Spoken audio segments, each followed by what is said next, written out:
Hello everyone, let's study evolution and history of industrial relation. इस video में हम pre independence phase के बारे में पढ़ेंगे. पोस्ट इंडिपेंडेंस मैं नेक्स्ट वीडियो में लेके आऊंगी. ओके तो यहाँ पे यूरोप में इंडस्ट्रियल रिलेशन की शुरुआत 18th सेंचुरी के दौरान हुई. 19th सेंचुरी के एंड तक जो इंडस्ट्रीज हैं वो वेल स्टेब्लिश हो गई थी. इंडिया में क्या था कि जो शुरुआत हुई वो मिड ऑफ 19th सेंचुरी में हुई. प्री इंडिपेंडेंस फेज में स्टार्ट में जो फर्स्ट इंडस्ट्री आई इंडिया के अंदर वो इंडिगो प्लांटेशंस, वो स्टैब्लिश हुई 1831 में. फिर कॉटन मिल स्टैब्लिश हुआ 1851 में, जो कि बॉम्बे में हुआ था और अभी उसे हम मुंबई बोलते हैं. जूट मैन्युफैक्चरिंग स्टार्ट हुआ 1855 में, जो कि कैलकाटा में हुआ था, अभी हम उसे कोलकाता बोलते हैं. ठीक है. प्री इंडिपेंडेंस के टाइम पे उस समय बहुत ज़्यादा फर्क था लेबर और कैपिटलिस्ट के बीच में, यानी एम्प्लॉई और एम्प्लॉयर के बीच में बहुत फर्क था. उस समय लेबर्स को हम इतनी वैल्यू नहीं देते थे, इतनी रिस्पेक्ट नहीं देते थे. तो ये जो कैपिटलिस्ट थे ये बहुत ज़्यादा मैक्सिमम इनका जो फोकस होता था वो सिर्फ एक ही होता था कि मैक्सिमम प्रॉफिट जनरेट करना, मैक्सिमम प्रॉफिट अर्न करना. ये हमेशा लीडिंग, हमेशा कमांडिंग पोजीशन पे रहते थे. इनका सिर्फ यही मोटिव होता था. ये वर्कर्स को जस्ट एक टूल ऑफ प्रोडक्शन की तरह यूज़ करते थे कि बस इनसे तो काम कराना है और कुछ नहीं. उन्हें बस कम से कम वेजेस मिलते थे. उनके पास कोई लेबर वेलफेयर फैसिलिटीज़ नहीं होती थी. ये सारी चीज़ें पहले थी.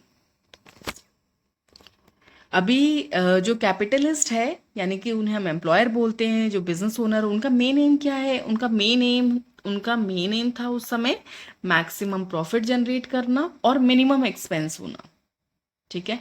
तो कैपिटलिस्ट जो थे वो हमेशा से, जैसा मैंने बताया कि कमांडिंग पोजीशन में रहना, कमांड करते रहना, लीडिंग पोजीशन में, और विन विन सिचुएशन रहता था उनका हमेशा. उन्हें कोई ज़्यादा दुख नहीं रहता था हमेशा. नाउ एम्प्लॉयज़ जो रहते थे, एम्प्लॉयज़ या लेबर या वर्कर हम बोले, वो हमेशा सर्वाइवल या बेगिंग पोजीशन में रहते थे. जैसा कि आप इस पिक्चर में भी देख सकते हो. ये मैंने समझाने की कोशिश की है यहाँ पे कि आप इजीली समझ सको.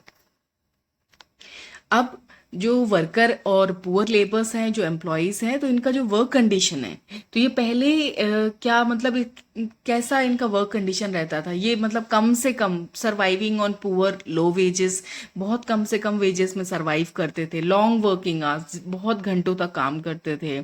ठीक है. लिव्ड इन पुअर कंडीशंस, तो इनकी जो कंडीशंस थी, जिन्हें वो बहुत पुअर कंडीशंस में जीते थे, और ज़्यादा कोई लॉज भी नहीं थे उस समय इनको प्रोटेक्ट करने के लिए. Okay. what workers thought and tried to get rid of it. अब इन्होंने क्या सोचा, वर्कर्स ने क्या सोचा कि कुछ तो करना पड़ेगा, ऐसे नहीं चलेगा. Workers gradually organise themselves. Workers ने धीरे धीरे यूनाइट होना, एक साथ होना स्टार्ट किया, और फिर इन्होंने प्रोटेस्ट किया, अपोज किया, अगेंस्ट गए. तो इन्होंने जब प्रोटेस्ट किया तो एक फाउंडेशन क्रिएट हुई, दैट इज ट्रेड यूनियन. यहाँ से ट्रेड यूनियन की फाउंडेशन शुरू होती है बेसिकली. जब ये मिले तो इनका एक नेता आया निकल के, लीडर आया, जो एम्प्लॉयज का लीडर आया, एंड धीरे धीरे इसे ट्रेड यूनियन का फाउंडेशन यहाँ से पड़ा. 1860 में लेबर अनरेस्ट स्टार्ट हुआ था. और किस चीज़ के लिए अपोज किया था इन लोगों ने? इंडिगो कल्टीवेटर्स इन बंगाल में इंडिगो कल्टीवेटर्स जो थे उन्होंने अपोज किया था. तो यहाँ से धीरे धीरे लेबर्स जागे थे और यहाँ से उन्होंने अपोज करना स्टार्ट किया था.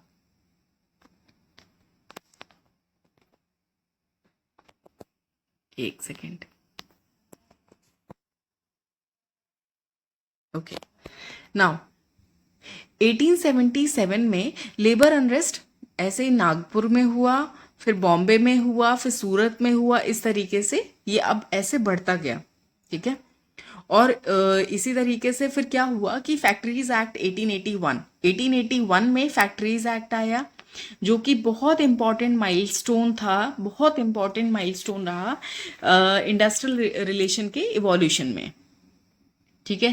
फैक्ट्रीज एक्ट 1881 से वर्कर्स को, एम्प्लॉयज को बहुत हिम्मत मिली, वर्कर्स जागे, ठीक है, और इसने एनर्जाइज किया उनको, बूस्ट किया उनको कि वो ट्रेड यूनियंस बनाएं और अपोज करें जो उनके अगेंस्ट, मतलब जो इतनी सारी उनके साथ प्रॉब्लम्स होती थी उसके अगेंस्ट ये खड़े हों, प्रोटेस्ट करें। Several such organisation started to form by this time. तो इस समय से बहुत सारी ट्रेड यूनियन ऑर्गेनाइजेशंस धीरे धीरे बनना स्टार्ट हो गई थी। और ऐसे ही फर्स्ट एक ऐसी ऑर्गेनाइजेशन थी जो कि बॉम्बे मिल हैंड्स एसोसिएशन 1890 में ये बनी थी। बॉम्बे मिल हैंड्स एसोसिएशन किसके द्वारा बनी थी, ये किसके एफर्ट से बनी थी? एनएम लोखंडे। एनएम लोखंडे इनका पूरा नाम जो है, फुल नेम, वो है नारायण मेघाजी लोखंडे। ओके, तो ये जो नारायण मेघाजी लोखंडे थे, ये क्या थे? ये father of trade union, father थे ये ट्रेड यूनियन मूवमेंट के, ठीक है। और इन्हें कुछ अवार्ड्स भी मिले थे, जैसे कि जस्टिस ऑफ पीस, ये भी अवार्ड मिला था, इससे इन्हें सम्मानित किया गया था बाय ब्रिटिश इंडियन गवर्नमेंट, बहुत इज्जत से, वो भी ब्रिटिश इंडियन गवर्नमेंट द्वारा सम्मानित किया गया था। फिर गवर्नमेंट ऑफ इंडिया ने इनका पूरा पोस्टेज वाला जो स्टैंप जो आप देखते होंगे, वो आप एक बार देखना, वो पूरा स्टैंप इनकी पिक्चर के साथ वो भी इशू किया हुआ है 2005 में।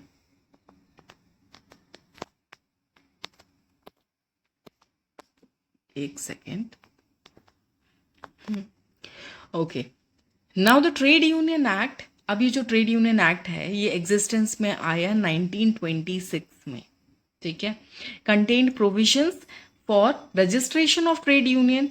अब ट्रेड यूनियन पहले तो ऐसे ही बनते थे इनफॉर्मली, मतलब उनका कोई रजिस्ट्रेशन वगैरह नहीं हो, तो ग्रुप वगैरह बनने लग गए इस तरीके से, लेकिन फिर प्रॉपर तरीके से लीगल वे में होने लगा।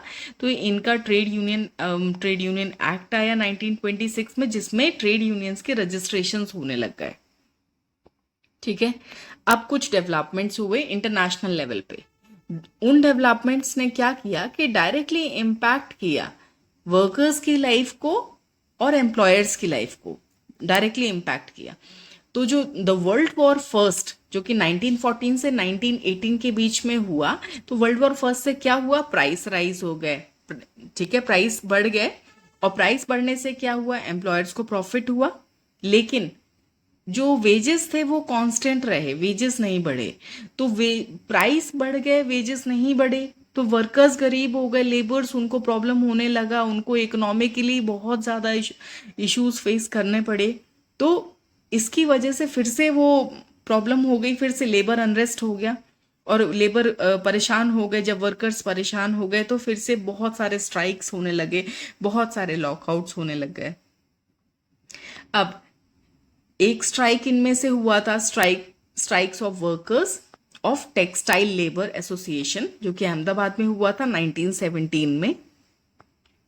और ये स्ट्राइक जो हुआ था बेसिकली ये महात्मा गांधी द्वारा हुआ था।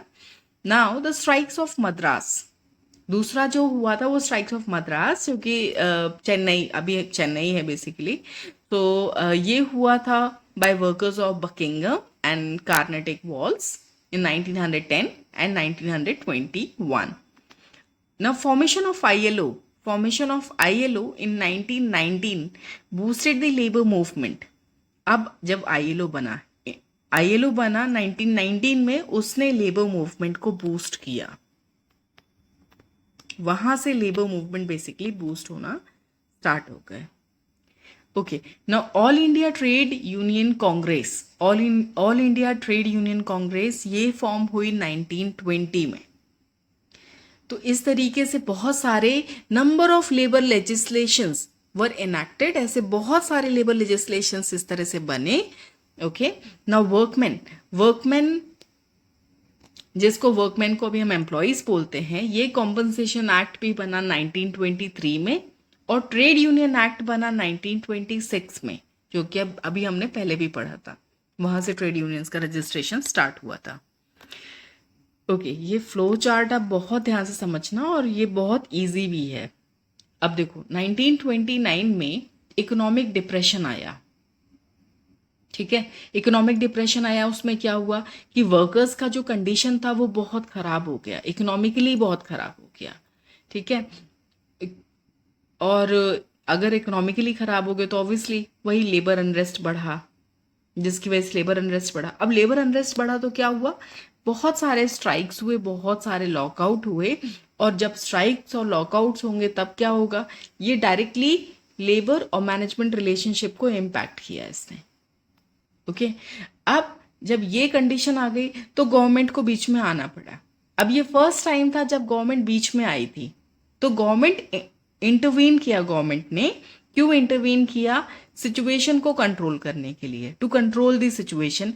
एंड यहां से tripartite nature of industrial relation का स्टार्टिंग था, ये बिगिनिंग थी, ये फाउंडेशन था। Tripartite nature of industrial relation यहां से स्टार्ट हुआ था। गवर्नमेंट आई बीच में, क्योंकि अभी तक बस लेबर और मैनेजमेंट ये दो ही पार्टी थी, तीसरी पार्टी का इन्वॉल्वमेंट नहीं था। लेकिन अब तीसरी पार्टी का इन्वॉल्वमेंट हुआ है, तो वो गवर्नमेंट अब आई है। तो government intervene to control the situation and this was the beginning of tripartite nature of industrial relations.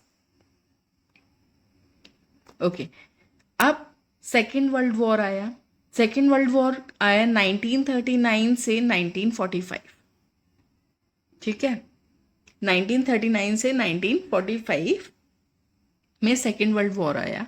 अब सेकेंड वर्ल्ड वॉर के बाद क्या हुआ, प्राइस बढ़ गया। अगेन उस समय यही हुआ कि प्राइस बढ़ गया। प्राइस बढ़ने से क्या हुआ कि capitalist earn more profit due to price rise, और जो पुअर लिविंग कंडीशन थी वर्कर्स की वो इंक्रीज हो गई। पुअर लिविंग कंडीशन वो बढ़ गई क्योंकि जो वेजेस थे वो कांस्टेंट थे। ओके, अब अगेन सेम चीज कि जब वेजेस कांस्टेंट थे तो वो परेशान हो गए वर्कर्स, और वो इकोनॉमिकली डिस्ट्रेस में आ गए, और उसकी वजह से बहुत सारे स्ट्राइक्स हुए, बहुत सारे लॉकआउट हुए, जिसने अगेन डायरेक्टली लेबर और मैनेजमेंट रिलेशनशिप को इम्पैक्ट किया।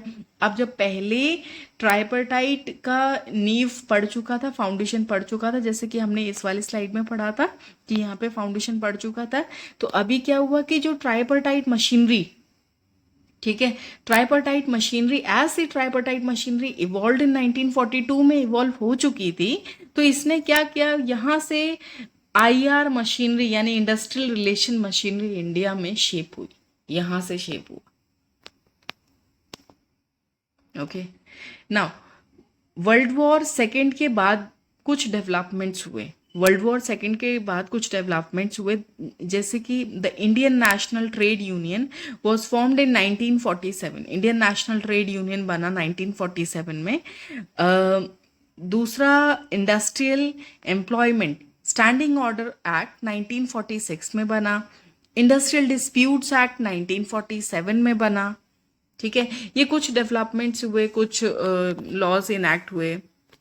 Okay, thank you so much हमारे इस चैनल को देखने के लिए। आई होप मैंने जो समझाया आपको अच्छे से समझ में आ गया होगा। मैंने ये पूरा इस पूरे चीज़ को, इस पूरा जो कंटेंट है इसको बहुत इजी वे में समझाने की कोशिश की है, एंड जो मेरी स्लाइड्स हैं उनको भी इस तरीके से बनाने की कोशिश की है कि आपको बहुत इजीली समझ में आ जाए।